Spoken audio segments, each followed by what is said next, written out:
എല്ലാവർക്കും നമസ്കാരമുണ്ട്. ഞങ്ങളിപ്പോൾ പാലക്കാട് നെല്ലിയാമ്പതി എന്ന സ്ഥലത്താണ്. അതെ നമ്മുടെ ഫ്രണ്ട്സ് എല്ലാവരും ഉണ്ട്.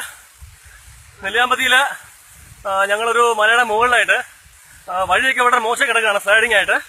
അതുകൊണ്ട് വണ്ടി പോകാത്ത സാഹചര്യം ആയതുകൊണ്ട് ഞങ്ങൾ അവിടുത്തെ ഗ്രാമത്തിൽ ഒരുപാട് ആൾക്കാർ താമസിക്കുന്നുണ്ട്. അവർക്കുള്ള ആഹാരമായിട്ട് ഞങ്ങൾ അങ്ങോട്ട് പൊക്കോണ്ടിരിക്കുകയാണ്. ഞങ്ങളുടെ ഒരു പാർട്ടി മുന്നിൽ പോയി, ഒരു പാർട്ടി ബാക്കിലുണ്ട്. ഞങ്ങൾക്ക് അവർക്കുള്ള റേഷനുമായിട്ട് പോവുകയാണ്. എല്ലാവരുടെയും കയ്യിൽ അരിയും സാധനങ്ങളൊക്കെയാണ്. അരിയുണ്ട്, പരിപ്പുണ്ട്, അങ്ങനെയുള്ള ഐറ്റംസ് എല്ലാം അത്യാവശ്യം കഴിക്കാനുള്ള ആഹാരമായിട്ട് ഞങ്ങൾ പോവുകയാണ്. ഇത് ഇവിടുന്ന് ഒരു 20 കിലോമീറ്റർ അടുത്തുണ്ടാവും നെല്ലിയാമ്പതി. അപ്പോൾ അങ്ങോട്ട് പോയിക്കൊണ്ടിരിക്കുകയാണ്. അപ്പോൾ ഇതിനിടയ്ക്ക് ഒത്തിരി മടുത്ത് ഞങ്ങൾ നടന്ന് അപ്പോൾ ചുമ്മാതെ ഒരു വീഡിയോ ആകാൻ വിചാരിച്ചു. അങ്ങനെ ഒരു വീഡിയോ കിട്ടുന്നത് മാത്രമേ ഉള്ളൂ. ഇതിൽ വേറൊന്നും ചിന്തിക്കേണ്ട കാര്യമൊന്നുമില്ല.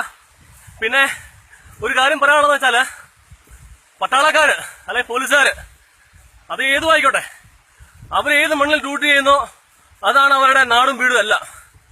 ആ നാട്ടിൽ ആ ട്രെയിനിങ് അല്ല, ആ നാട്ടിൽ ആ ഡ്യൂട്ടി, ഈ നാട്ടിൽ ഈ ഡ്യൂട്ടി, അങ്ങനൊന്നുമില്ല. മനസ്സറിഞ്ഞ് ഡ്യൂട്ടി ചെയ്യുക എന്നുള്ളതാണ് ഏതൊരു യൂണിഫൈഡ് ആളുടെയും കടമ എന്നുള്ളത്. അതിൽ കേരളത്തിൽ നമുക്ക് ഡ്യൂട്ടി ചെയ്യാൻ വേണ്ടി എക്സ്ട്രാ പരിശീലനം ആവശ്യമില്ല. ഓക്കെ, അപ്പം വളരെ സ്നേഹപരമായിട്ട് പറയുകയാണ്, പട്ടാളക്കാർ, പോലീസുകാർ എല്ലാം ഇപ്പോഴും ജനങ്ങളുടെ കൂടെ ഉണ്ടാവും. ഇപ്പോൾ ഇവിടുത്തെ വഴി കാണിക്കാം.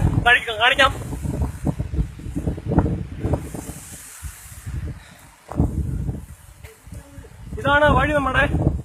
ഈ വഴി ഇതുപോലെ 90 സ്ഥലങ്ങളിൽ സ്ലൈഡിങ് ഉണ്ടായിട്ടുണ്ട്. ഇതെല്ലാം കവർ ചെയ്ത് വേണം നമ്മൾ അങ്ങോട്ട് പോകാൻ. അപ്പോൾ ഇത് കാണിക്കുന്നത് മറ്റൊന്നുകൊണ്ടുമല്ല, ഞങ്ങൾ ചെയ്യുന്ന ഡ്യൂട്ടി വലിയ കാര്യമായിട്ട് കാണിക്കുമല്ല. അങ്ങനെ ഓർക്കരുത് പ്ലീസ്. കാരണം ദുരിതം എല്ലാവർക്കും ഉണ്ട്. പാലക്കാട്, ഷൊർണൂര്, ഇടുക്കി എല്ലായിടത്തും ഉണ്ട്, ചെങ്ങന്നൂർ എല്ലായിടത്തും ഉണ്ട്. ഇവിടുത്തെ അവസ്ഥ കാണിച്ചു എന്ന് മാത്രമേ ഉള്ളൂ. അതിൽ വേറൊന്നും പ്ലീസ് തെറ്റിദ്ധരിക്കാൻ പാടില്ല. പിന്നെ ഇപ്പോൾ ഇവിടുത്തെ അവസ്ഥ അല്പം നോർമലായിട്ടുണ്ട്. മഴ അല്പം കുറഞ്ഞിരിക്കുന്നു. അതുകൊണ്ട് തന്നെ വളരെ പെട്ടെന്ന് തന്നെ നമ്മുടെ കേരളം പഴയ ഒരു അവസ്ഥയിലേക്കായാലും തന്നെ കുറച്ചെങ്കിലുമൊക്കെ എത്തുമെന്ന് പ്രതീക്ഷിക്കുകയാണ്. ഇപ്പോൾ ഇനി എത്താൻ ഞങ്ങൾക്ക് ഒരു 10 കിലോമീറ്റർ ബാക്കിയുണ്ട്.